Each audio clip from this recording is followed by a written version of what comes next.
भारत में अमीर बनने का सिर्फ एक ही असली नियम है, पैर छूना और जेब काटना। अगर तुम्हें यह सुनना बुरा लगा तो शायद तुम गलत जगह आ गए हो, लेकिन अगर तुम्हें यह समझना है कि यह दुनिया असल में कैसे काम करती है, तो अगले कुछ मिनट तुम्हारी जिंदगी के सबसे महत्वपूर्ण मिनट होने वाले हैं। आज से पहले हर कोई तुम्हें बेच रहा था।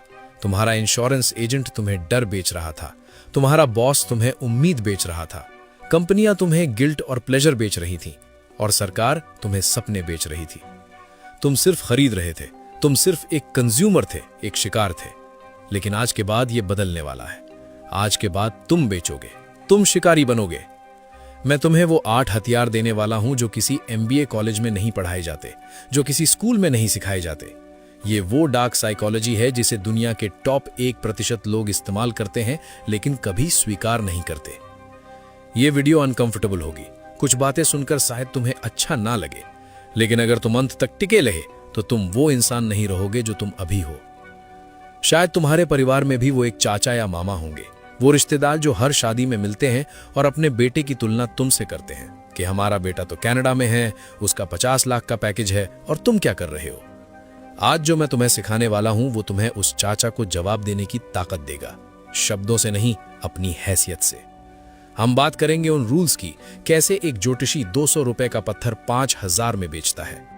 500 साल पहले निकोलो माकियावेली ने कहा था कि दुनिया नैतिकता से नहीं, दुनिया शक्ति से चलती है, और आज हम उसी शक्ति को हासिल करना सीखेंगे। चलो शुरू करते हैं। पहला नियम, और शायद सबसे विवादित नियम, बिलीव और बिकम एक्टर, यानी या तो यकीन करो या सबसे बड़े अभिनेता बन जाओ। हर सेल्स ट्रेनिंग में एक झूठ बोला जाता है। कहा जाता है कि जिस चीज पर तुम्हें खुद भरोसा नहीं उसे कभी मत बेचो।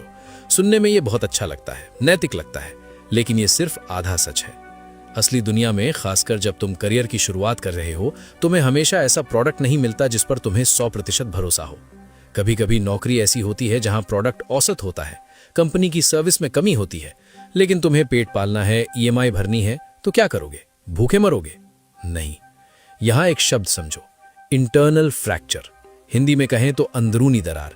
जब तुम्हारा मुंह कुछ और बोल रहा होता है और तुम्हारा दिमाग कुछ और सोच रहा होता है, तो तुम्हारे शरीर में एक दरार आ जाती है। तुम्हारी आवाज कांपती है, तुम्हारी आंखें चुराती हैं, और सामने वाला इंसान जिसका दिमाग लाखों सालों में झूठ पकड़ने के लिए विकसित हुआ है, वो समझ जाता है कि कुछ गड़बड़ है। वो प्रोडक्ट को रिजेक्ट नहीं करता, वो तुम्हें रिजेक्ट करता है। तो तुम्हारे पास 2 रास्ते हैं। पहला रास्ता यह है कि ऐसा काम ढूंढो, ऐसा प्रोडक्ट ढूंढो जिस पर तुम्हें सच में भरोसा हो। यह सबसे अच्छा रास्ता है। लेकिन अगर अभी मजबूरी है, अगर अभी वो ड्रीम जॉब नहीं मिल रही, तो दूसरा रास्ता यह है कि इतने बड़े अभिनेता बन जाओ कि तुम्हें अपने झूठ पर भी यकीन हो जाए। मार्च का महीना याद करो, जब तुम बैंक जाते हो, वहां बैठा रिलेशनशिप मैनेजर तुम्हें इन्वेस्टमेंट प्लान बेचता है। उसे पता है कि यह प्लान तुम्हारे लिए बेस्ट नहीं है, लेकिन उसके सिर पर टारगेट की तलवार लटकी है। अगर टारगेट पूरा नहीं हुआ तो नौकरी जाएगी। उस वक्त वो इंसान नहीं रहता, वो एक एक्टर बन जाता है। इसे कमीशन का गणित कहते हैं। LIC एजेंट को पहले साल के प्रीमियम पर 20 से 40% कमीशन मिलता है। म्यूचुअल फंड में 1%, FD में लगभग 0, लेकिन यूलिप यानी आसान भाषा में इंश्योरेंस और इन्वेस्टमेंट की खिचड़ी, इसमें 15 से 35%। इसीलिए तुम्हें वो प्रोडक्ट पुश होता है जिसमें उसका कमीशन ज्यादा है, तुम्हारा फायदा नहीं। दुनिया सच नहीं खरीदती, दुनिया कन्विक्शन खरीदती है। अगर तुम झूठ भी पूरे विश्वास के साथ बोलोगे तो लोग उसे सच मान लेंगे, लेकिन अगर तुम सच भी डरते डरते बोलोगे तो लोग उसे झूठ मान लेंगे। लेकिन यहां एक बड़ी चेतावनी है। पहला नियम सर्वाइवल के लिए है, जब तुम संघर्ष कर रहे हो। लेकिन जो इंसान सिर्फ एक्टिंग के भरोसे रहता है, वो अंदर से खोखला हो जाता है, और खोखलापन लंबे समय तक नहीं छुपता। इसीलिए आता है दूसरा नियम, जो तुम्हारा फाउंडेशन है। दूसरा नियम है, खुद को बेचो पहले। बहुत लोग पूछते हैं कि मेरे पास प्रोडक्ट अच्छा है, मेरी इंग्लिश भी ठीक है, फिर भी लोग मुझे सीरियसली क्यों नहीं लेते? जवाब कड़वा है। लोग तुम्हें सीरियसली इसलिए नहीं लेते क्योंकि तुम खुद को सीरियसली नहीं लेते। जब तुम किसी को कहते हो कि सर ये इंश्योरेंस ले लो, फ्यूचर सिक्योर हो जाएगा, लेकिन तुम्हें खुद नहीं पता कि तुम्हारा कल क्या होगा।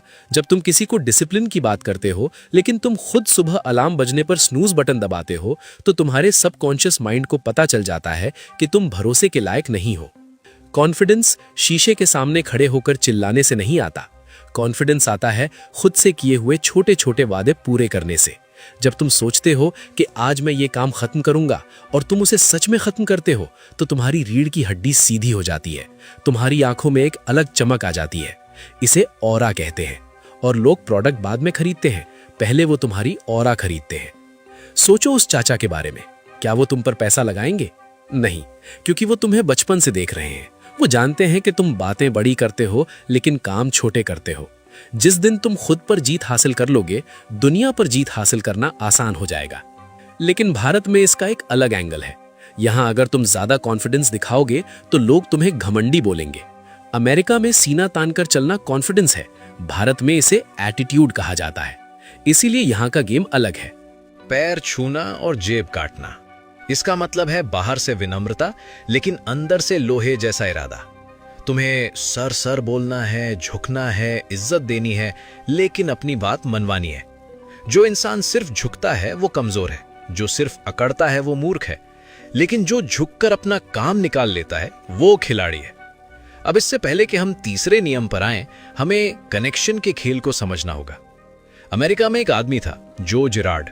35 साल की उम्र तक वो एक लूजर था, 40 नौकरियां बदल चुका था, लेकिन फिर वो कार सेल्समैन बना और उसने 13,000 गाड़ियां बेची। Guinness book of world records खोलो, दुनिया का सबसे महान सेल्समैन, ये टाइटल किसके नाम है? जो जिरार्ड। उसका सीक्रेट क्या था? उसने एक चीज नोटिस की, हर इंसान की शादी या अंतिम संस्कार में औसत 100-200 लोग आते हैं, यानी हर इंसान 100-200 लोगों को जानता है। अगर तुमने एक आदमी को खुश किया तो तुमने 100-200 लोगों के दिमाग में जगह बना ली। इसे कहते हैं मेंटल रियल एस्टेट, यानी दिमाग में जगह बनाना। जो जिरार्ड अपने हर कस्टमर को हर महीने एक कार्ड भेजता था, क्रिसमस पर, न्यू ईयर पर, जन्मदिन पर। उस पर सिर्फ एक लाइन लिखी होती थी, आई लाइक यू। वो उनसे प्यार नहीं करता था, लेकिन वो प्यार का नाटक इतना अच्छा करता था कि लोग उसे अपना भाई मानने लगे थे। इसे कहते हैं रेसिप्रोसिटी मैनिपुलेशन, यानी एहसान का फंदा। हमारे भारत में देखो, तुम्हारे मोहल्ले का वो पुराना बनिया, वो दुकानदार जो 25 साल से वहीं बैठा है, उसके पास बड़ी बड़ी डिग्री नहीं है, लेकिन वो जो जिरार्ड से बड़ा सेल्समैन है। वो तुम्हारे बच्चे का नाम जानता है, वो तुम्हारी बीवी को भाभी जी बोलता है, वो तुम्हें याद दिलाता है कि शर्मा जी आपके घर में चीनी खत्म होने वाली होगी, भिजवा दूं क्या? वो सामान नहीं बेच रहा, वो रिश्ता बेच रहा है। और इसी तरह भारत का सबसे बड़ा सेल्समैन वो है जो शादियां करवाता है, रिश्ते वाला। वो लड़के वालों को जाकर बोलता है कि लड़की बहुत सीधी है, गाय है। लड़की वालों को बोलता है कि लड़का हीरा है, सरकारी नौकरी है। वो झूठ नहीं बोल रहा, वो बस सच को सही एंगल से दिखा रहा है। इसे कहते हैं परसेप्शन मैनेजमेंट, यानी सच को ऐसे परोसो कि वो तुम्हारे फायदे में काम करे। याद रखो, same facts, different framing, different results. तीसरा नियम, पेन टू एस्केप, यानी दर्द से छुटकारा। यहां से असली खेल शुरू होता है। ज्यादातर लोग गलती ये करते हैं कि वो फीचर्स गिनाते हैं। सर इस फोन में ये कैमरा है, सर मैं बहुत मेहनती हूं, सर हमारी कंपनी 20 साल पुरानी है। कस्टमर को रत्ती भर फर्क नहीं पड़ता। कस्टमर को सिर्फ एक चीज से मतलब है, उसे किस दर्द से छुटकारा मिलेगा। इस बात को अपने दिमाग में छाप लो। लोग खुशी के लिए नहीं खरीदते, लोग अपने दुख को खत्म करने के लिए खरीदते हैं। लोग फायदे के लिए नहीं खरीदते, लोग नुकसान के डर से खरीदते हैं। स्कॉर्पियो गाड़ी का उदाहरण लो। भारत के गांवों में, छोटे शहरों में स्कॉर्पियो का एक अलग रुतबा है। सोचो, एक आदमी है जिसने जीवन भर ताने सुने, जिसके पास पैसे नहीं थे, जिसे रिश्तेदारों ने हमेशा नीचा दिखाया। वो मेहनत करता है, पैसे जोड़ता है और 20 लाख की काली स्कॉर्पियो खरीदता है। जब वो उस गाड़ी को लेकर अपने गांव की धूल भरी सड़क से गुजरता है, जब वो हॉर्न बजाता है और जब वो उन्हीं रिश्तेदारों के घर के सामने से निकलता है जिन्होंने उसे नकारा बोला था और उनके चेहरों पर दो जलन देखता है, उसे वो ठंडक मिलती है जो एसी की हवा में नहीं है। उसने गाड़ी नहीं खरीदी, उसने इज्जत खरीदी है, उसने बदला खरीदा है, उसने अपनी हीन भावना से छुटकारा खरीदा है। यही लॉजिक जिम पर लागू होता है। जिम जाने वाला लड़का हेल्थ नहीं खरीद रहा, वो उस अपमान का बदला खरीद रहा है जो उसे किसी लड़की से मिला था। वो उन दोस्तों को जवाब देना चाहता है जो उसे मोटू बुलाते थे। और इसका सबसे खतरनाक उदाहरण है भारत के ज्योतिषी। उनके पास क्या प्रोडक्ट है? एक पत्थर की अंगूठी जिसकी कीमत शायद 200 रुपए होगी, लेकिन वो उसे 5,000, 10,000 या 50,000 में बेचते हैं। कैसे? जब तुम उनके पास जाते हो तुम परेशान होते हो। वो तुम्हारी कुंडली देखते हैं, माथे पर बल डालते हैं और सिर्फ 3 शब्द बोलते हैं, शनि भारी है। बस तुम्हारे अंदर का सारा डर जाग जाता है और फिर वो कहते हैं घबराओ मत, ये नीलम पहन लो, सब ठीक हो जाएगा। उस वक्त तुम ये नहीं पूछते कि पत्थर असली है या नकली, तुम चुपचाप पैसे देते हो। उन्होंने तुम्हें पत्थर नहीं बेचा, उन्होंने तुम्हें तुम्हारे डर से एस्केप बेचा। एक और उदाहरण, ज्वेलर्स की दुकान पर लिखा होता है 0% मेकिंग चार्ज। तुम खुश हो जाते हो कि वाह फ्री में बन रहा है, लेकिन असल में क्या होता है? वो गोल्ड रेट पर ग्राम बढ़ा देता है। मार्केट में 6000 है तो वो 6500 बोलता है, प्योरिटी कम कर देता है, स्टोन सेटिंग चार्जेस अलग से लगाता है। एंड में तुम 0% मेकिंग चार्ज के चक्कर में ज्यादा पैसे देकर आते हो। तुम्हें फ्री सुनना था, उसने फ्री सुना दिया। निरमा का उदाहरण लो। करसन भाई पटेल एक सरकारी कर्मचारी, 300 रुपए महीना, साइकिल पर पाउडर बेचते थे। उन्होंने क्या बेचा? लोग कहते हैं उन्होंने सस्ता पाउडर बेचा। नहीं, उन्होंने मिडिल क्लास औरतों को इज्जत बेची, डिग्निटी बेची। उस जमाने में सिर्फ अमीर लोग महंगा सर्फ इस्तेमाल करते थे, गरीब औरतें सस्ता साबुन घिसती थी जिससे हाथ फट जाते थे। करसन भाई ने उन्हें वो एहसास बेचा कि अब तुम भी वही सफेदी ला सकती हो जो अमीर घरों में आती है, और तुम्हारे हाथ भी खराब नहीं होंगे। उन्होंने उनके फटे हुए हाथों के दर्द का इलाज बेचा, और आज वो 5000 करोड़ के मालिक हैं। तो अगली बार जब तुम कुछ बेचने जाओ, चाहे वो कोई प्रोडक्ट हो या इंटरव्यू में खुद को बेचना हो, ये मत बताओ कि तुम कितने अच्छे हो, ये ढूंढो कि सामने वाले का दर्द क्या है, उसका डर क्या है, वो रात को किस टेंशन की वजह से सो नहीं पाता, और फिर अपने प्रोडक्ट को उस दर्द की एकमात्र दवा बनाकर पेश करो। चौथा नियम, रिस्पेक्टफुल मैनिपुलेशन, यानी सम्मान के साथ अपना काम निकलवाना। ये नियम खास तौर पर भारत के लिए है। पश्चिमी देशों की किताबों में, सेल्स की वीडियो में तुम्हें सिखाया जाता है कि डोमिनेंस दिखाओ, आंखों में आंखें डालकर बात करो, पावर पोजीशन में बैठो। अगर तुमने ये गलती भारत में की तो तुम्हारा गेम ओवर है। भारत में हायरार्की यानी औहदे का बहुत महत्व है। बॉस बड़ा है, क्लाइंट बड़ा है, कस्टमर भगवान है।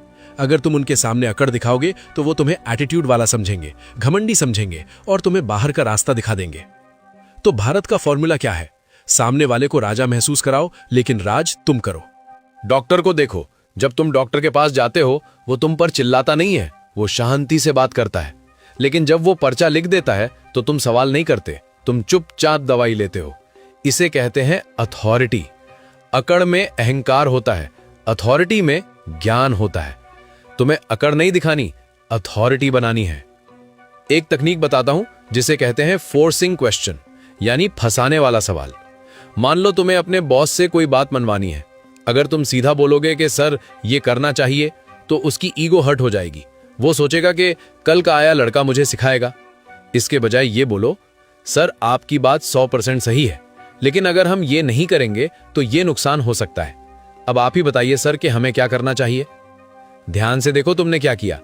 तुमने पहले उसकी ईगो को मसाज किया, फिर डर घुसाया, और फिर फैसला उस पर छोड़ दिया।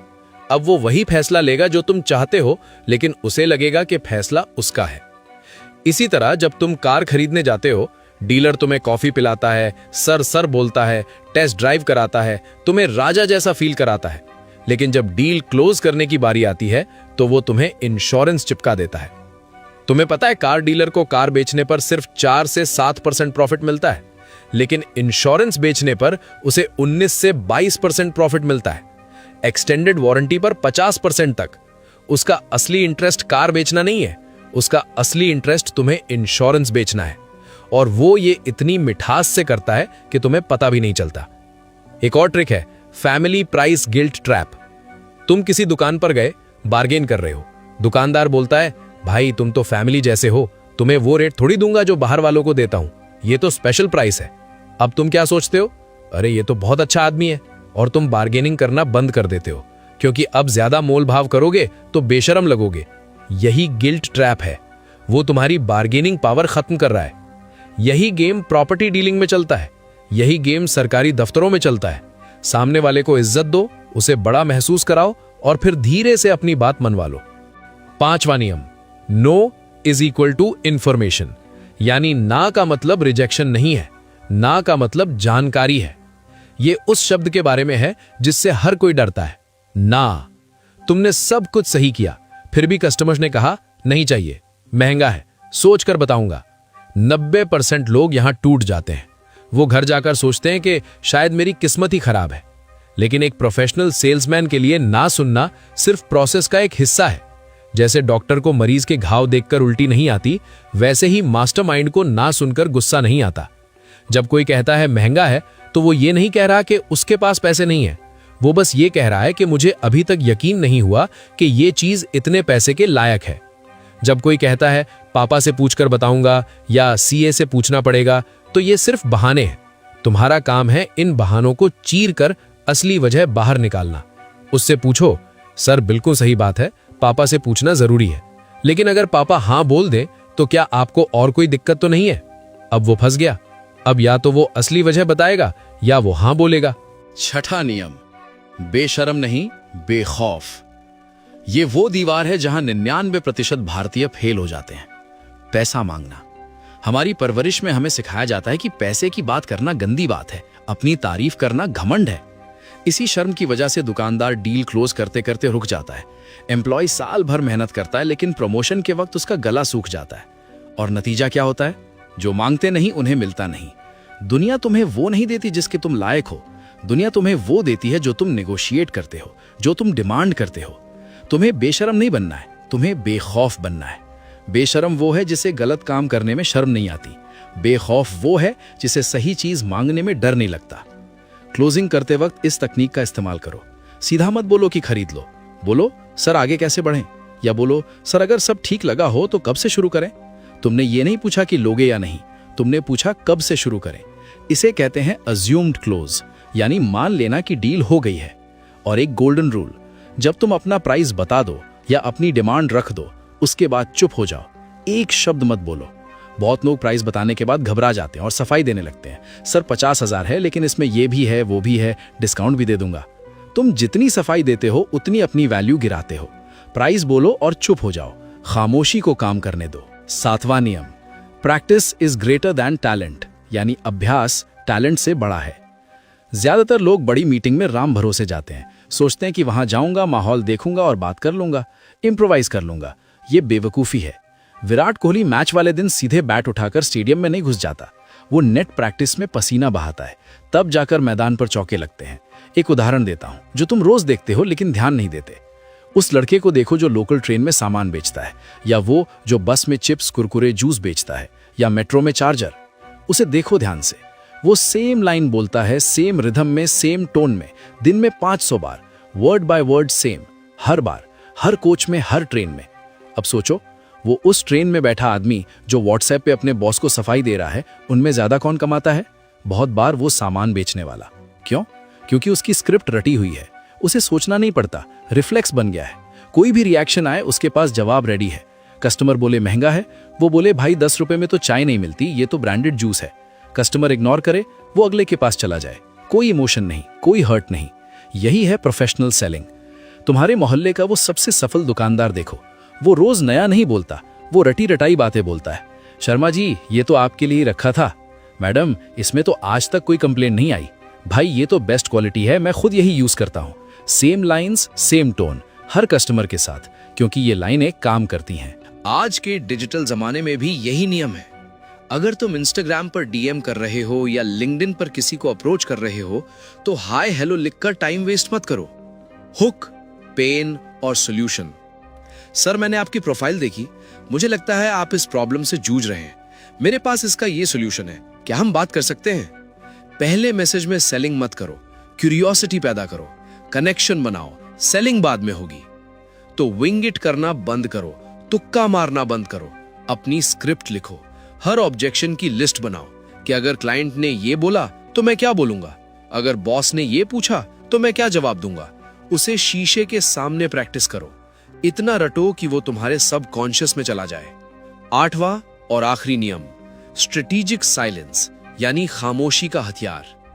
पश्चिमी देशों में कहते हैं कि चुप रहो और घूरते रहो, डोमिनेट करो, लेकिन अपने देश में ऐसा मत करना, वरना लोग समझेंगे कि तुम में एटीट्यूड है।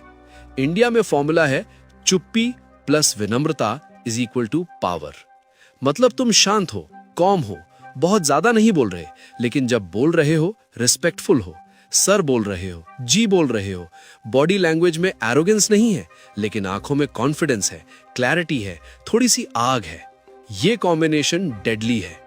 जब तुम अपना प्राइस बता दो या जब तुम अपनी डिमांड रख दो, उसके बाद बकबक मत करो, सही तरीका यह है, सर इसका प्राइस 50,000 है।